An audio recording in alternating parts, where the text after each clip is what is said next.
Prince Vegeta was born. A bit different than an average Saiyan. But that wasn't the only thing that was extraordinary. His power exceeded every Saiyan in the universe combined. Beerus was intrigued and he fought Kid Vegeta, while Frieza got scared and destroyed the planet. But Vegeta killed him out of sheer rage. Once Vegeta managed to regroup with the remainder of the Saiyans, he got news that King Cold is on Namek and is seeking for the Dragon Balls. Will this end good or will this end bad?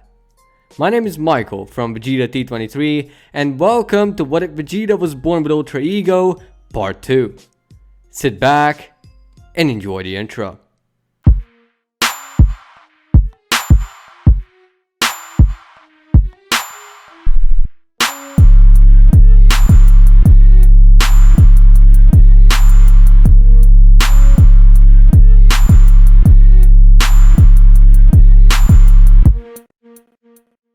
Hello my elite Saiyans. Before I get started, I'd like you to subscribe to my channel. You can unsubscribe at any time, it's free, and it gets me closer to 10,000 subscribers. Like the video too, so me and the YouTube algorithm become more than acquaintances. Also, join the T23 Discord server with the link in the description below. You can also follow my Instagram too, so you can see channel updates and sneak peeks. Now let us begin. Vegeta didn't really have his pod, so he resorted to holding onto Nappas for the ride, since he figured he can somehow breathe in space. During the ride, Nappa thought to himself if the Saiyans always had the ability to breathe in space and decides to try it out, only to become oxygenless and his lungs collapse. Vegeta just went to him, but it was too late, as Nappa died right where he stood. Well, that was extremely stupid of him. Not like we needed him either. We stick to our plan and move in without him. Vegeta then sat in his pod and continued on with it, leaving Nappa in space to rot. They approached on Namek and they decided to settle in a cave to revise their plan before actually moving in. Raditz suggests to take one of those Dragon Balls because if they can summon without all of them, maybe they won't be as powerful or maybe not even work at all. Vegeta agreed and decided to move in on the village himself. Conveniently, there was a village not too far away from their cave, so he decided to go there, seeing it was relatively intact. He has also used his brain for once and realized they will only deny the possession of their Dragon Ball with the attire he wore. So he took off the Frieza Force armor and the scouter, then moved in on the village. The elder, Mori, exits alone. And who are you? Are you with that King Cold? We told you we don't have the Dragon Balls. Thankfully, we're here to do the opposite. My name is Vegeta, and I'm the Prince of all Saiyans. I'm here to take his life, but we can't let him the Dragon Balls at any cost.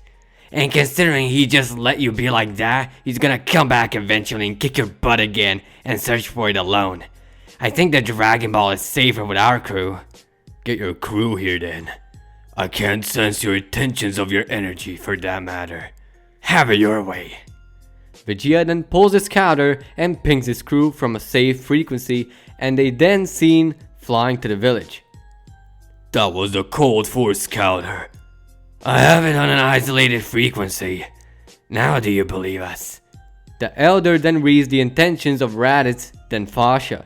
You used to be in the Frieza Force, but got your planet wiped by him. Alright, I can give you our Dragon Ball, but you'll be taking one of us with you as well. Whatever floats your boat. The elder then opts for Dende to come along with them, as he's one of the youngest and the more experienced of the children, and so the Saiyans take the little Namekian. They return to the cave and then plot the rest of the plan. Dende actually comes up with plenty of good ideas and the Saiyans use them, so they move on with it. The plan was relatively simple. The two Saiyans and Dende go after the goons and Vegeta takes King Cold on, knowing he dealt with his son very easily. So Vegeta kicks the Dragon Ball into the ground for safety where he cannot be found and he leaves. And the trio leaves too. Vegeta went to seek for King Cold by reading the strongest key while the trio goes for the Force. The trio arrives and they shoot the ship, destroying it and forcing everyone out. What they didn't know is that King Cold is actually there and Vegeta is going in a completely opposite direction. King Cold exits and then commands his force to attack the remaining Saiyans. But thanks to the Saiyans' training, they deal with the henchmen easily. The Ginyus then take the stand and the Saiyans have it as an actual warm-up, leaving Ginyu completely battered. Ginyu then tries to perform a body swap with Raditz, but it doesn't work because Fasha shoots a swap beam and it dissipates. Ginyu is then disposed of by Fasha herself. Raditz is saved, so he stands with Fasha. Dende is observing from afar, and he knows they stand no chance, but observes closely, trying to telepathically reach Vegeta to tell him that they're in danger. He doesn't manage because of his abilities, so he contacts the Elder Guru to find him. Meanwhile, Vegeta reads the key source, but realizes it's an Namekian, and that's Nail. So I've been chasing a ghost the entire time. I need to keep on going. Wait, are you a Saiyan that goes by the name of Vegeta by any chance? Yeah, that's me. Why do you ask? My elder needs you. Vegeta enters and sees Guru. They share small talk. Vegeta, your friends are in danger. Then they told me of you coming my way. Sadly, I cannot transfer you there, but I can unlock all your latent abilities. And you have the potential to save this planet with it and get there in time. Too much info for one day. Sure, unlock my hidden potential. I'm already super strong as it is, but I don't think I will need it. Guru then puts his hand on Vegeta's head and unlocks his latent ability, boosting him by quite a bit. Go. Save our planet. Vegeta then dips out of there and indeed notices that he got a massive power unlock from Guru. With the power boost, he rushes back to the crew. Back to King Cold and the Saiyans, both Fasha and Raditz attack King Cold. But King Cold is keeping up with them very easily. Fasha and Raditz then stick to the backup plan and work together, putting all their power into their attacks and attacking Harmony, so that King Cold actually has a bit of difficulty. But Cold was nowhere near finished, as he still had 2 forms up his sleeve, going into his 3rd form. Miraculously, they actually keep up with King Cold in full power to their form. King Cold then powers up to his final form and then sets an example for the Saiyans, getting a massive boost in power and manhandling them both. Raditz and Fasha regroup as Cold is approaching them slowly.